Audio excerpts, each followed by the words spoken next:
দেশ বিদেশে fake news যেমন তাণ্ডব শুরু হয়েছে, সাধারণ মানুষের মধ্যে তৈরি হচ্ছে চরম বিভ্রান্তি। কোনটা সত্য আর কোনটা মিথ্যা বাছাই করা হয়ে দাঁড়িয়েছে মুশকিল ব্যাপার।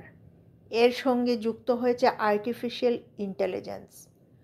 খুব সহজেই মিথ্যার সপক্ষেও সাক্ষ্য প্রমাণ খাড়া করা যায়।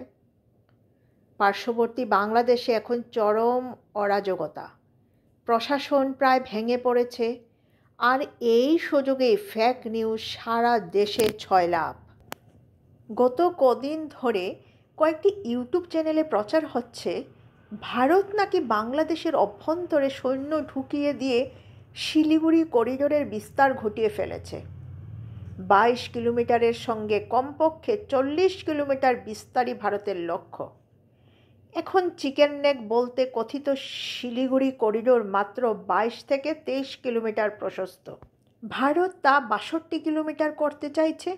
বাংলাদেশ কেন এই আগ্রাসন নিয়ে কোনো উচ্চবাচ্য করছে না? সে সম্পর্কেও ইউটিউবারদের আবিষ্কার। ভারত বাংলাদেশকে বিনিময়ে 10,000 বর্গমাইল ভূমি প্রদানের প্রস্তাব দিয়েছে। এসব সংবাদ যেমন মুখরোচক, তেমনি নানা মহলে চাঞ্চল্যের সৃষ্টি করছে। কেননা এই করিডোরের একটা জায়গা প্রশস্ত মাত্র 17 কিলোমিটার।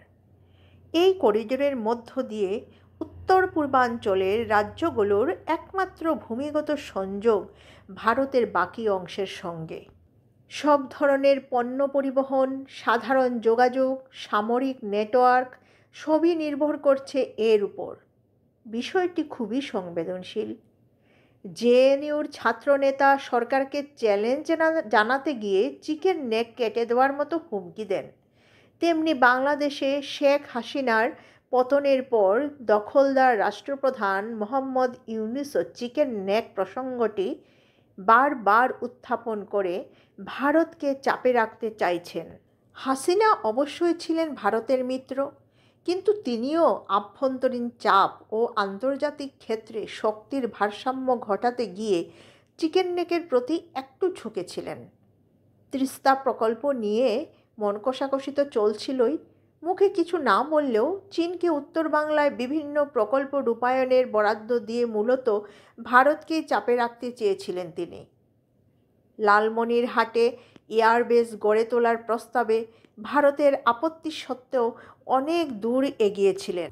হাসিনার পতনের নীল নকশা রূপায়ণ যখন চূড়ান্ত, ঠিক তখন তিনি ছিলেন চীন সফরে। ভারত তা ভালো চোখে দেখেনি, চীনে গিয়েও তার চিড়ে ভেজেনি। তাই দেশে ফিরে এসে সাংবাদিক সম্মেলনে তিনি তার মেজাজ ঠিক রাখতে পারেননি। কোটা বিরোধী আন্দোলনকারীদের তিনি রাজাকারের নাতিপুতি হিসাবে অভিহিত করেছিলেন। পরিস্থিতির প্রয়োজনে রাজনীতিবিদদের অনেক সত্য কথাও খোলাখুলি বলা সমীচীন হয় না। তার এই বেফাঁস মন্তব্য আন্দোলনের আগুনে ঘৃতাহুতি দিল। ঢাকা বিশ্ববিদ্যালয়ের ছাত্ররা স্লোগান দিলেন, তুমি কে, আমি কে, রাজাকার রাজাকার। বলা বাহুল্য, হাসিনার বক্তব্য মুক্তিযুদ্ধ বিরোধী পাকিস্তানপন্থী জামাত ছাত্র শিবিরকে নতুন শক্তি যোগালো। গণহিস্টিরিয়ায় ইউনিসের দীর্ঘ লালিত মেটিকুলাস ডিজাইনের চক্রান্ত সফল হলো। বাংলাদেশে যারা ক্ষমতা দখল করেছেন তারা পাকিস্তানপন্থী। 1971 সালে পাকিস্তান ভেঙে যাওয়া তারা মেনে নিতে পারেননি। তাই তারা খোলাখুলি বলেন, 71-এর প্রতিশোধ নেওয়া হয়েছে। 71 মানেই শেখ মুজিব, আওয়ামী লীগ এবং ভারত। তাই ক্ষমতায় বসেই মুক্তিযুদ্ধ এবং শেখ মুজিবের সমস্ত চিহ্ন মুছে দেওয়ার চেষ্টা চলেছে। সঙ্গে সঙ্গে ভারত বিরোধিতা, হিন্দুদের উপর অত্যাচার, ইসলামপন্থীদের চিরাচরিত কার্যসূচি, এছাড়া হিন্দুদের উপস্থিতি রাষ্ট্রের পুরোপুরি ইসলামীকরণে প্রতিবন্ধকতার সৃষ্টি করে। বর্তমানে বাংলাদেশে কৌশলগতভাবে হিন্দু নির্মূলীকরণ চালানো হয়েছে। চিন্ময় কৃষ্ণ দাসের বিরুদ্ধে নিগৃহীত নিপীড়নমূলক ব্যবস্থা গ্রহণ, হিন্দুদের ভীত সন্ত্রস্ত করে তোলা, কোনো ধরনের দাবি উত্থাপনে নিরুৎসাহিত করার রাষ্ট্রীয় কৌশল, শেখ হাসিনাকে ভারতে আশ্রয় দান, বিচারের জন্য বাংলাদেশে ফেরত পাঠানোর দাবি উপেক্ষা করা ইত্যাদি বিষয়কে কেন্দ্র করে সম্পর্ক এখন প্রায় তলানিতে। তখন ভারতকে উত্ত্যক্ত করা নানা ধরনের অপপ্রয়াস শুরু হয়েছে। বাংলাদেশ, পাকিস্তান, তুরস্ক ও কাতারকে নিয়ে সামরিক সাজ সরঞ্জাম তৈরির কারখানা গড়ে তুলেছে। অস্ত্র আমদানি করছে। চীন থেকে আমদানি হচ্ছে অত্যাধুনিক বোমারু বিমান।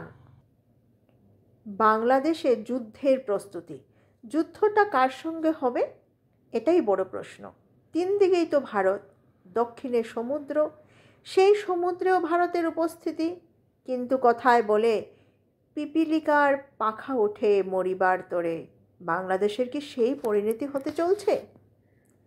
কিছুদিন আগে পাকিস্তানি গোয়েন্দা সংস্থা আইএসআই, লস্করি তৈবার কুখ্যাত জঙ্গি এবং বাংলাদেশের কিছু সেনা কর্মকর্তা লালমনিরহাট অঞ্চল ঘুরে গিয়েছেন।